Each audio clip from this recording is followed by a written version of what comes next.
Gate बंद करते हैं।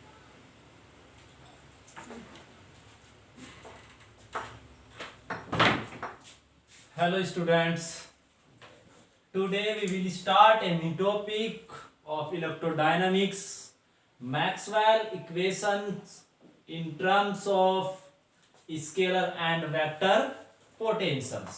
Okay, now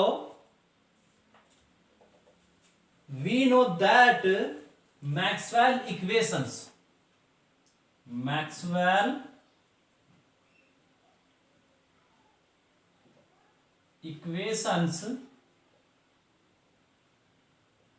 क्या होते हैं? मैक्सवेल इक्वेशंस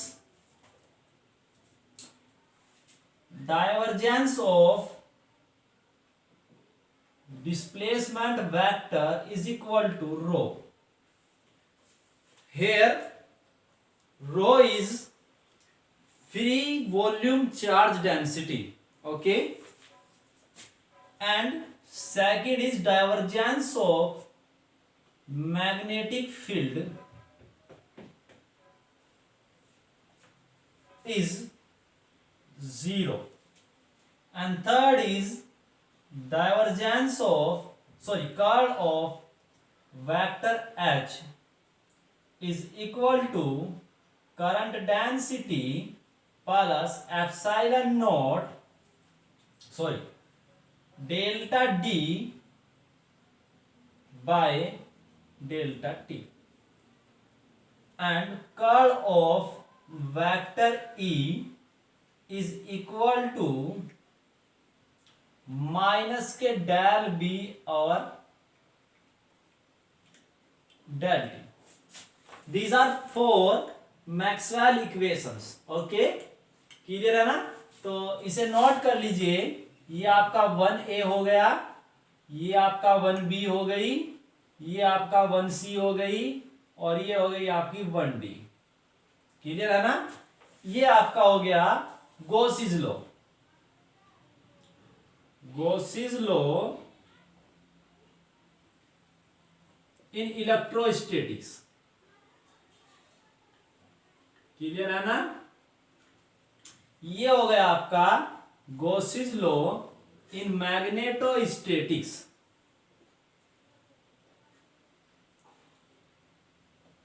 एंड ये हो गया आपका, ये क्या है आपका? ये आपका हो गया एम्पियर्स लॉ मॉडिफाइड या Maxwell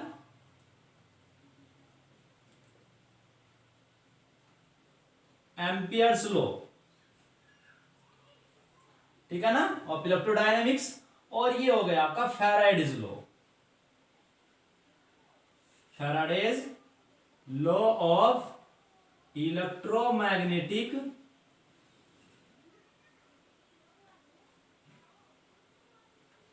induction. These are four Maxwell equations in general.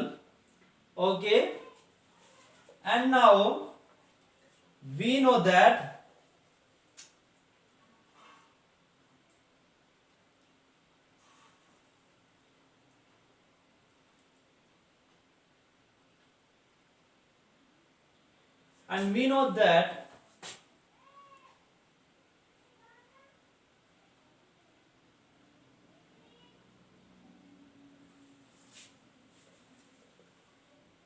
क्या जानते हैं?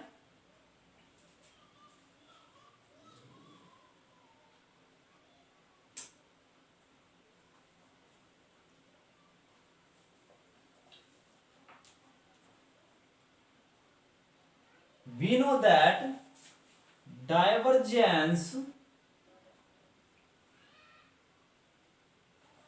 of curl of any vector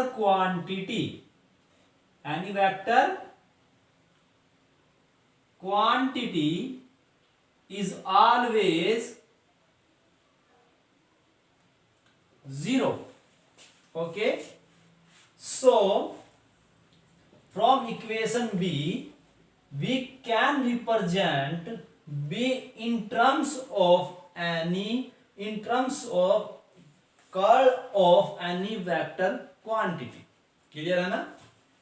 तो यहां पर आप देख लीजिए, हम बी को कंसीडर कर सकते हैं, B equals to curl of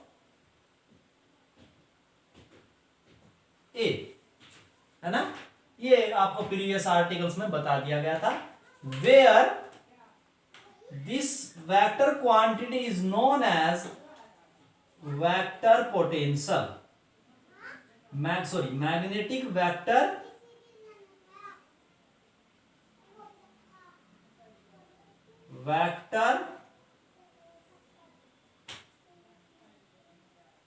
potential, okay, and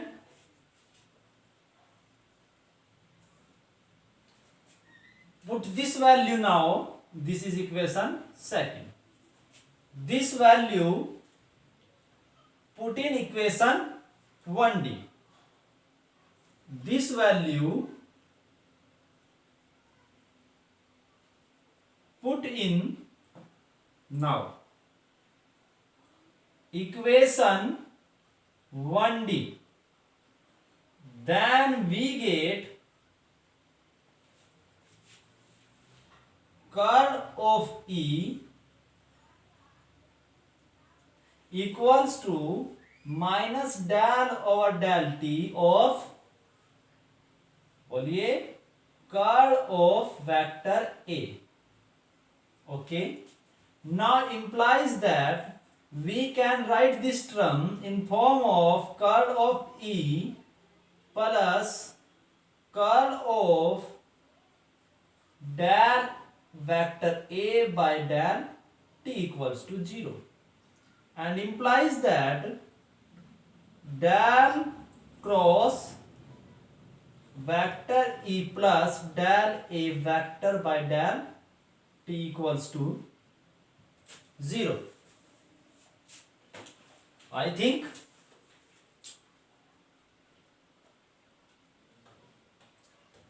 this term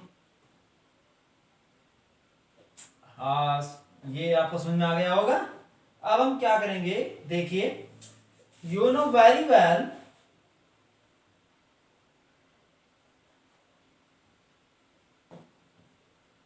अब यहां पर देखिए, curl of any curl of gradient of, है ना, gradient of any scalar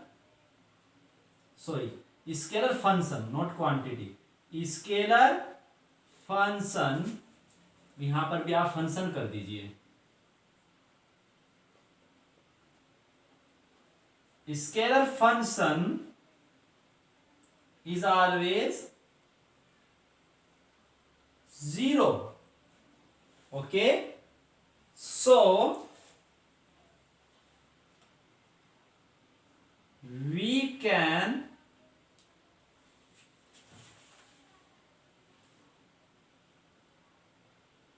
represent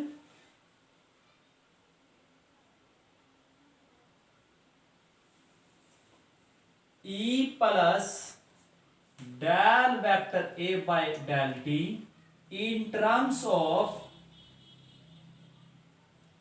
gradient of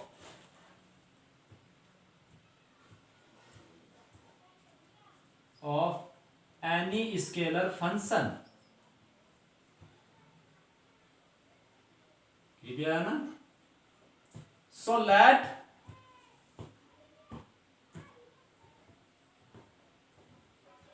E equals to minus gradient of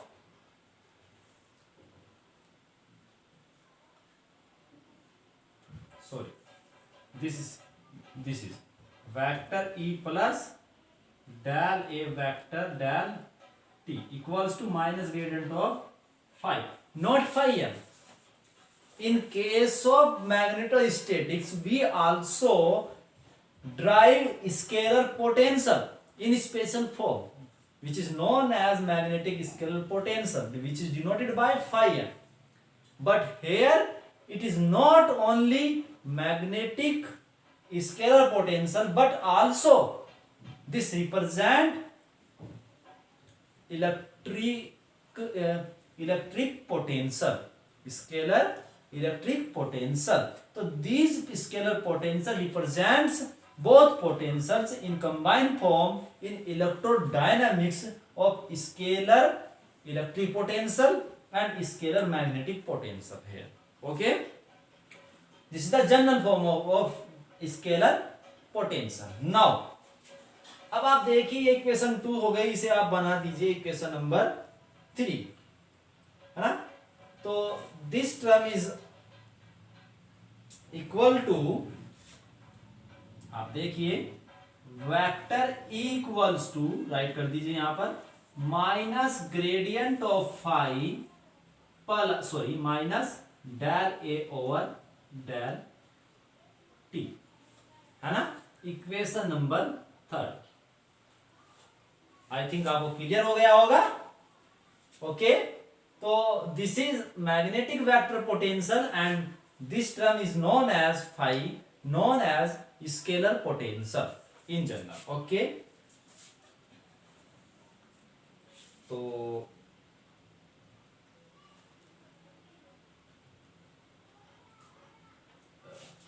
sorry for this. Now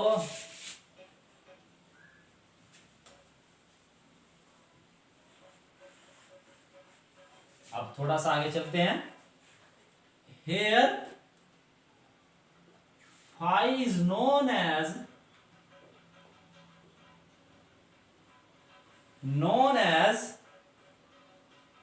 scalar potential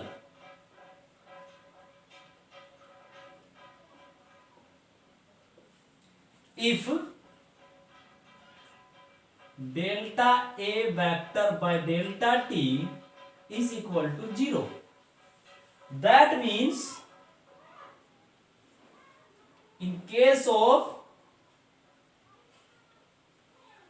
electrostatics,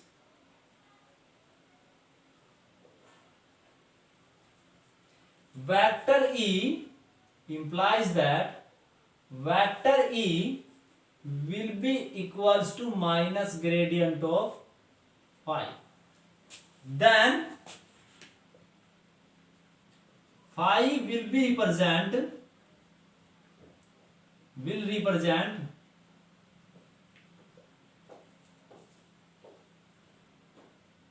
electric potential.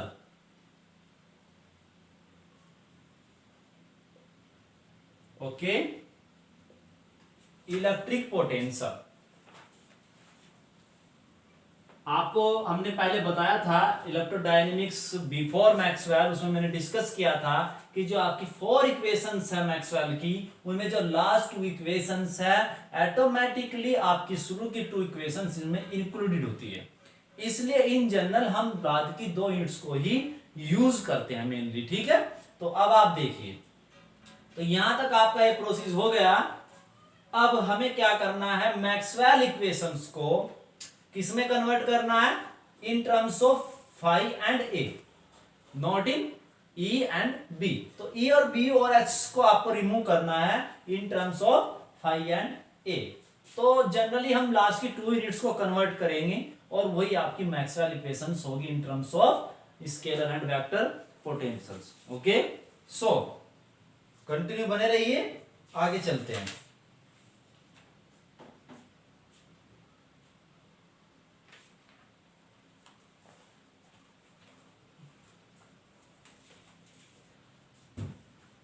In general,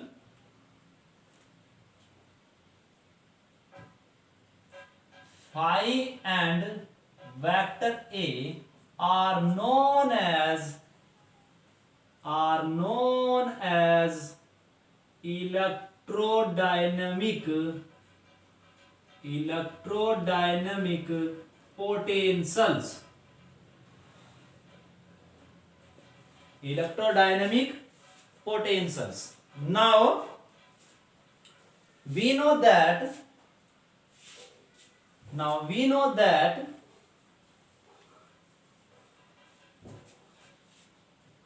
vector B equals to mu h, okay,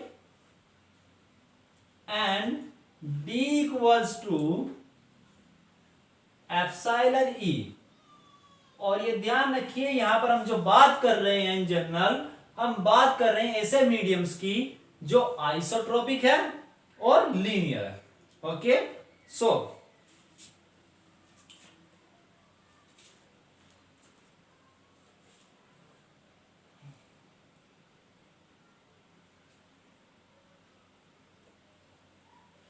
then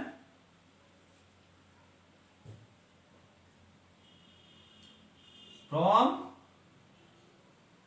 equation 1c, what is equation 1c?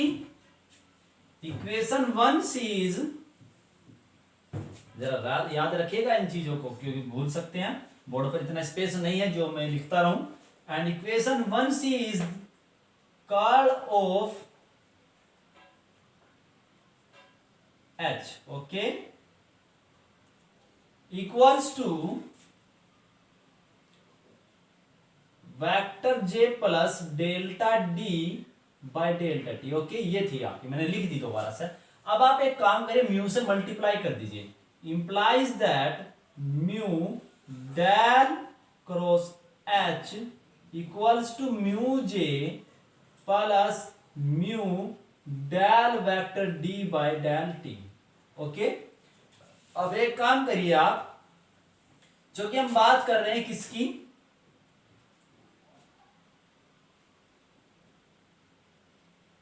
है ना, ये आप जानते हैं, for linear isotropic, clear है ना, media हम बात करें तो ये कांस्टेंट्स होंगे आपके, तो इन्हें अंदर ले जाइए, तो ये आपका हो जाएगा del cross mu vector H bracket equals to mu J plus, यहां पर आप डी की जगह लिख दीजिए एप्सिलॉन नॉट, तो एप्सिलॉन आपका बाहर आ जाएगा vector E upon del T.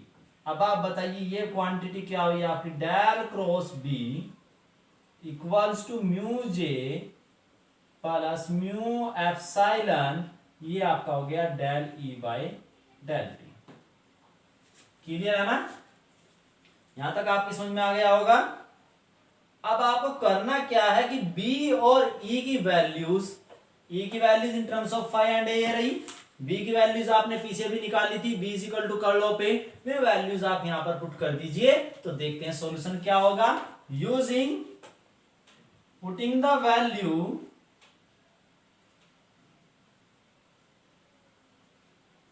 of b and vector e from equation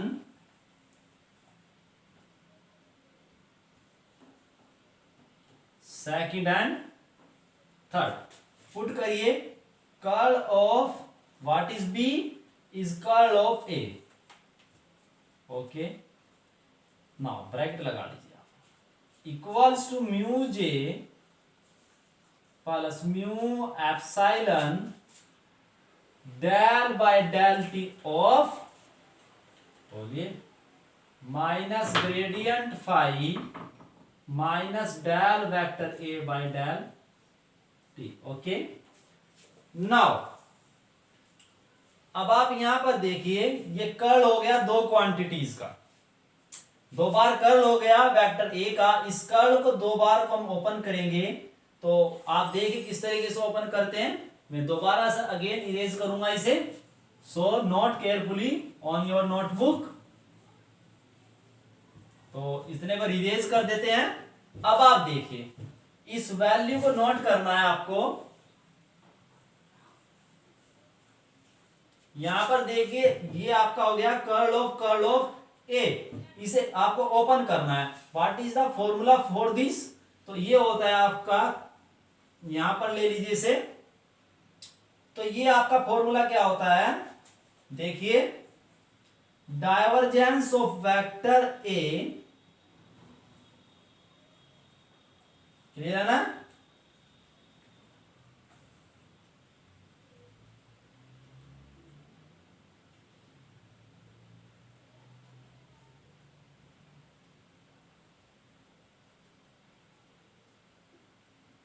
O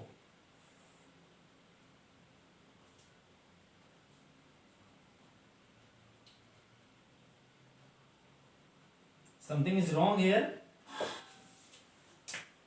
Oh, sorry for this.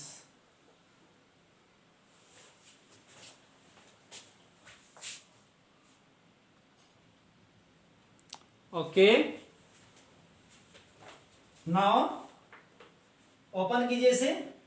Formula क्या है आपका, डाइवर्जेंस ऑफ ए, और ये आपका यहां पर आ जाएगा ये ऑपरेटर, यहां पर इसका ग्रेडियंट। क्लियर है ना?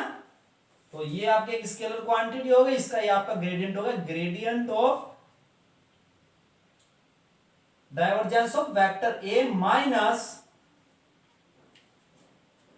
डेल डॉट डेल ऑफ ए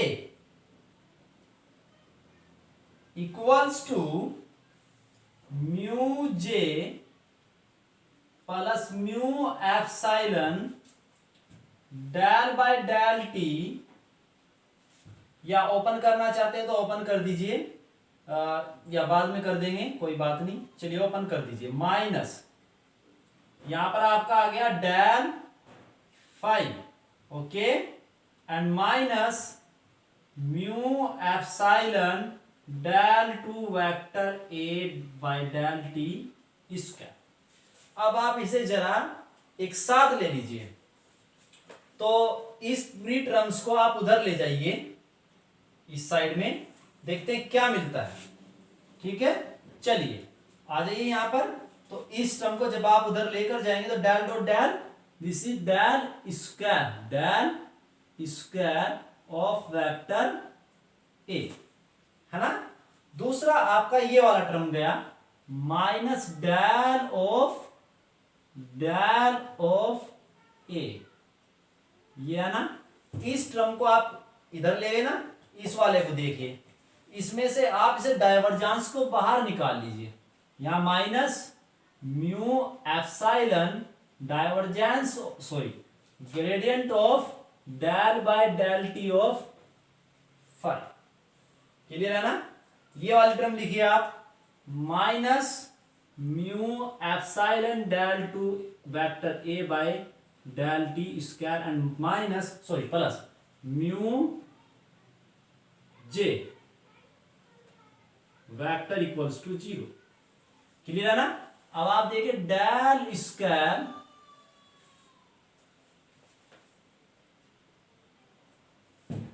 यहां ये लगा दीजिए, सो डेल स्क्वायर माइनस, यहां से आप डेल कॉमन ले लीजिए, डेल है ना, तो यहां से देखिए अंदर आपको मिलेगा del dot A plus mu epsilon del 5 by del T and minus mu epsilon del two vector A by del T square equals to mu vector J. Clear है ना? तो इसे हम बोल सकते हैं, ये आपकी हो गई इक्वेशन नंबर 3 हो गई थी ना, 4। तो इस इक्वेशन को बोलते हैं Maxwell equation, first Maxwell equation, sorry,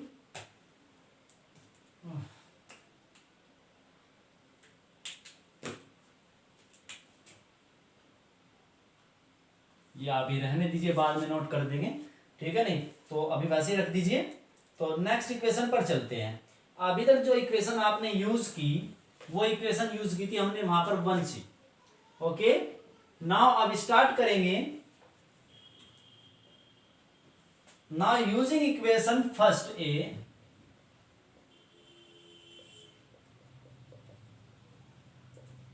equation first A we get, क्या नोट करते हैं आप देख लीजिए, divergence of D equals to क्या आता है आपका, रो बाय एप्सिलॉन नॉट। यहां तक क्लियर है ना? इसे इरेज कर देते हैं। अब आप देखिए, आपको जो रिजल्ट्स नोन है फाई और ए के, वो ई और बी की फॉर्म में, इस डी को कन्वर्ट कीजिए आप, सॉरी एप्सिलॉन। ठीक है, ए आप sorry rho only rho, sorry for this, and put value here, D की जगह आपका हो गया epsilon of vector A equals rho implies that divergence of vector E equals to rho by epsilon naught. Up sorry epsilon implies that what is the value of E in terms of potentials. तो आपने अभी note किया था वहां से, देखिए क्या आया था, minus gradient of phi and minus del vector A by del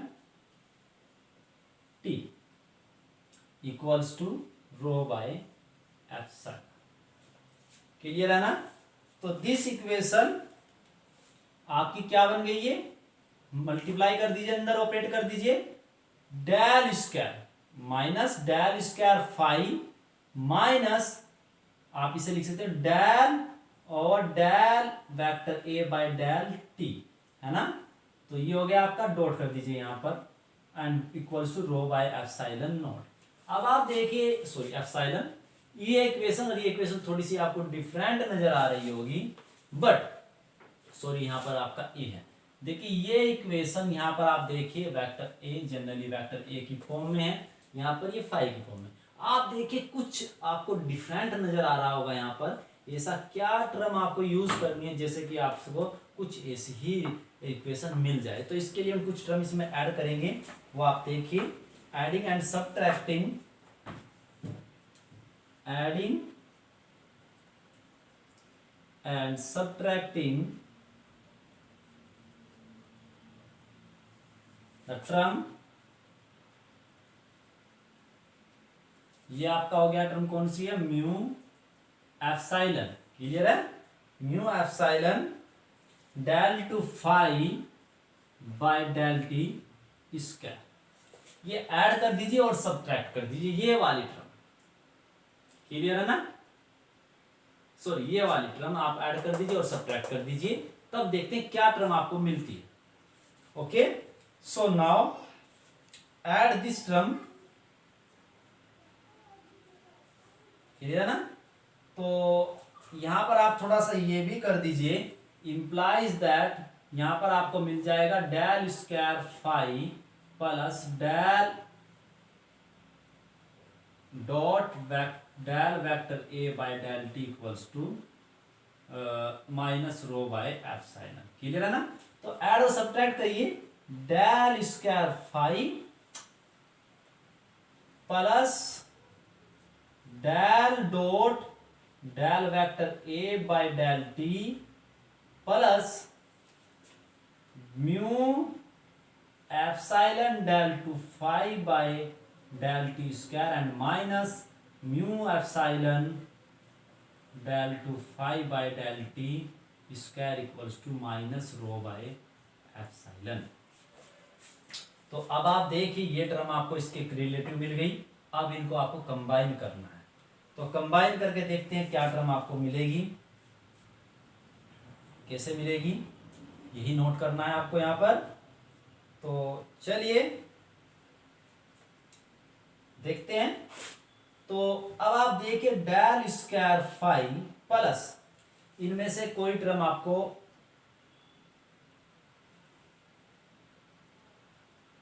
यहां से, आप यहां से डेल बाहर है, आप यहां से del by del T common ले सकते हैं। तो del by del T common ले लीजिए, यहां से आपको अंदर मिलेगा इसमें del dot vector A similar as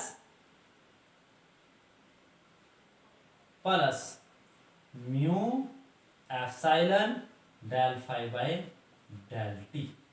देखिए दोनों मैच कर गए ना ये term, and last is mu epsilon del two phi by del T square equal to minus rho by epsilon.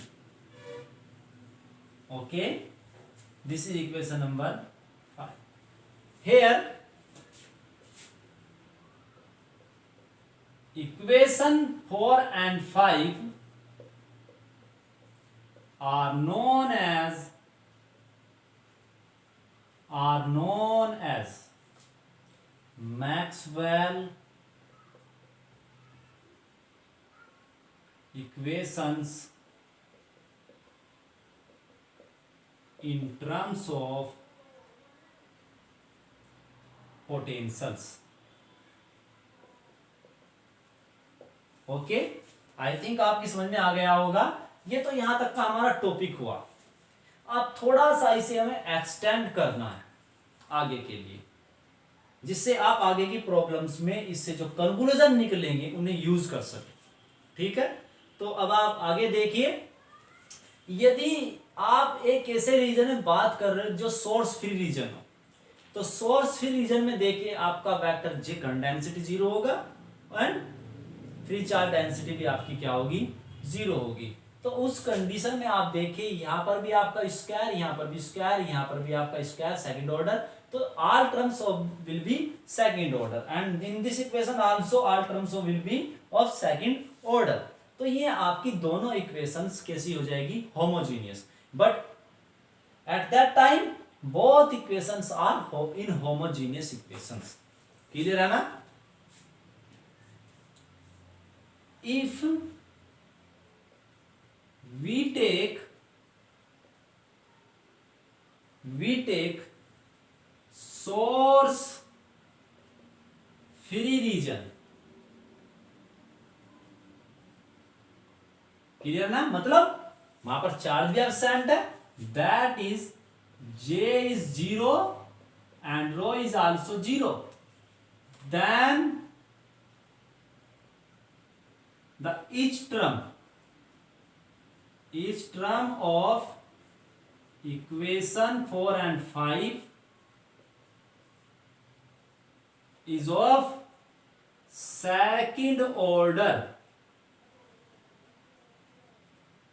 that is both equations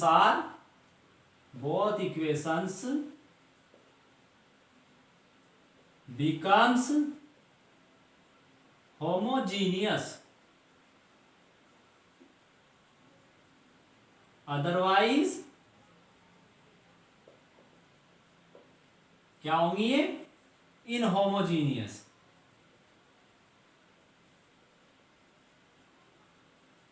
इनहोमोजीनियस, clear है?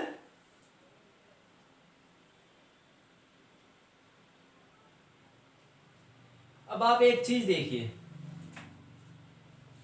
दोनों ही equations में आपको एक कॉमन टर्म मिली है, divergence of A plus mu epsilon del phi by del T. ठीक है, तो ये बहुत स्पेशल टर्म है जिसे बोलते हैं लोरेंज गोज। क्या बोलते हैं? लोरेंज गोज मीन्स मानक, एक मानक जैसे जिसे बोलते हैं मानक यूज करते हैं। तो ये एक मानक है वेक्टर पोटेंशियल और स्केलर पोटेंशियल्स को मेजर करने का। ठीक है, तो आप यूज कर लीजिए एक कंडीशन जिसे हम बोलते हैं Lorentz gauge condition.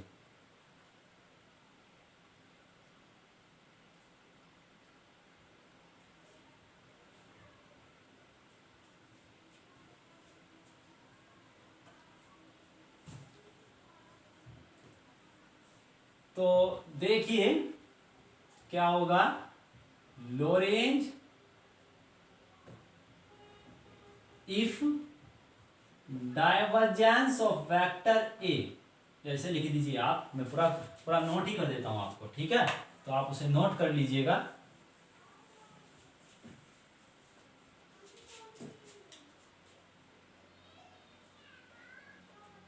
From equation 4 and 5 we note that the occurrence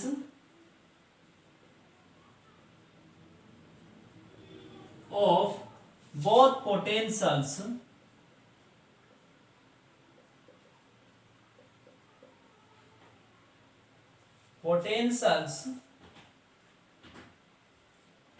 phi and vector A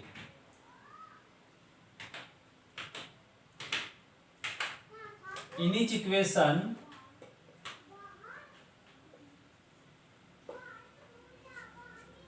that is क्या होगा, द टर्म ये वाली del dot vector A plus mu epsilon del phi by del T vanishes. Okay,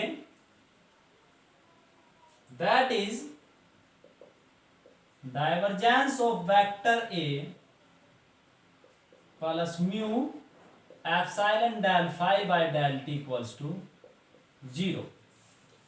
This condition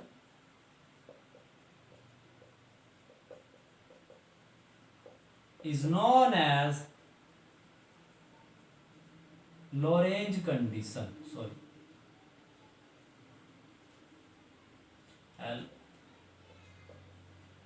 Lorentz gauge condition, which is very very important. Okay, according to examinations and competition level. Now this is the Lorentz gauge condition. Okay, और यदि five और ए आपके कुछ इस type के हैं कि वे इस कंडीशंस को सेटिस्फाई करते हैं तो उन्हें बोलते हैं लोरेंज गोज पोटेंशियल्स. ठीक है, अब चलते हैं नेक्स्ट टॉपिक इसी में. तो यदि हम बात करें इसे कंबाइन करने की, आप कंबाइन करने की कोशिश करिए लोरेंज गोज कंडीशन में. तो लोरेंज गोज कंडीशंस के लिए now for Lorenz gauge condition. ठीक है, तो लोरेंज गोज कंडीशंस में क्या, applying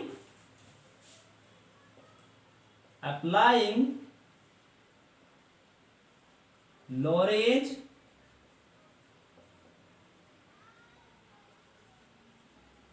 goes condition then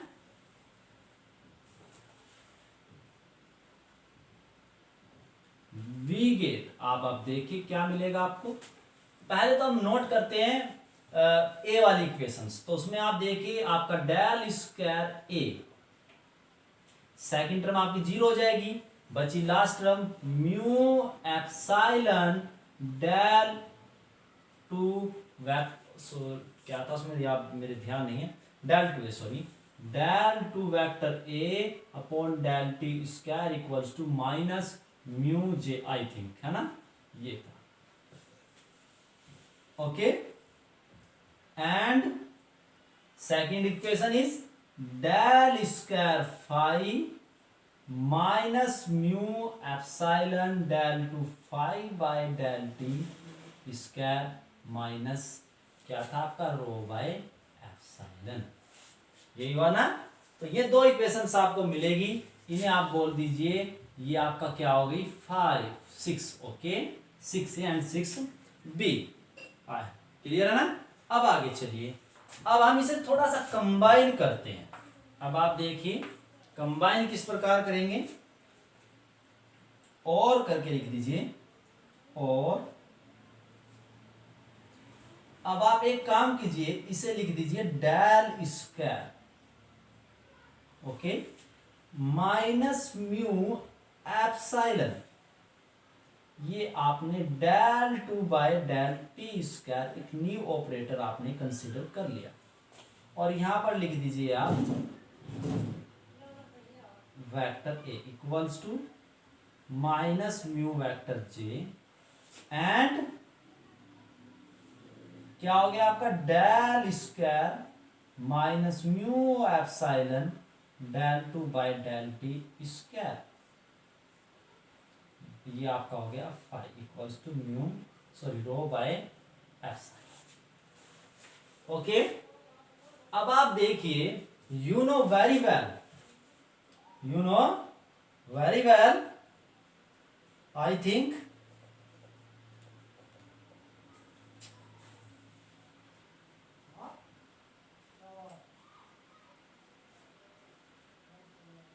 speed of light, और ये कह सकते हैं speed of electromagnetic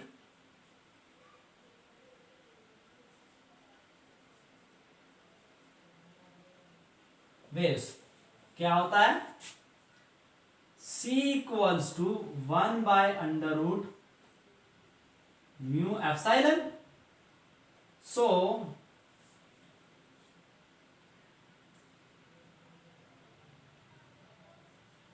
mu epsilon equal to 1/c², और हम ये कह सकते हैं कि minus mu epsilon will be equals to 1/IC²।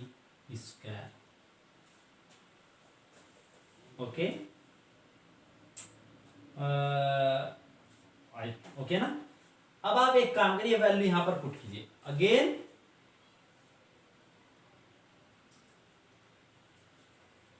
Now so implies that del square minus, sorry यहां पर ले लेते हैं इधर, del square minus mu epsilon del by del t square will be equals to del square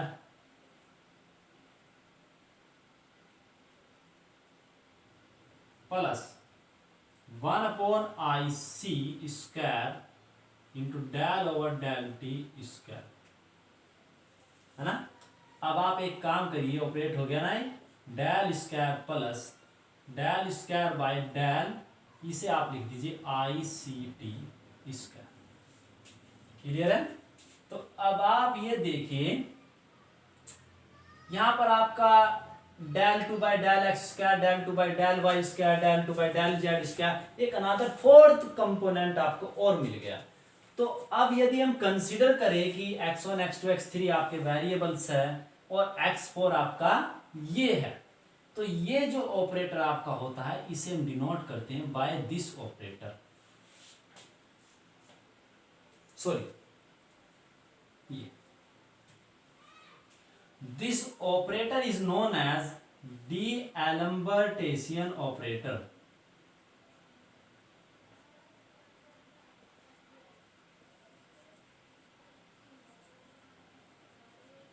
So we can write equation 7.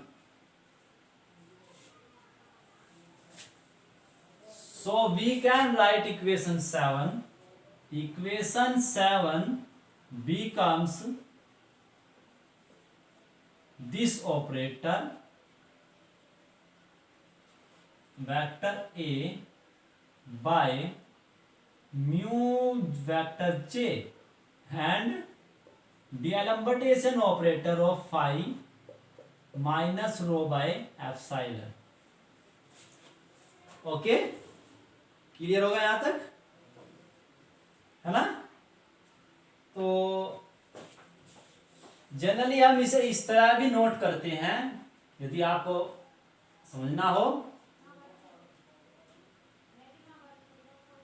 k varies from 1 to 4 del 2 by del x के square, ठीक है ना।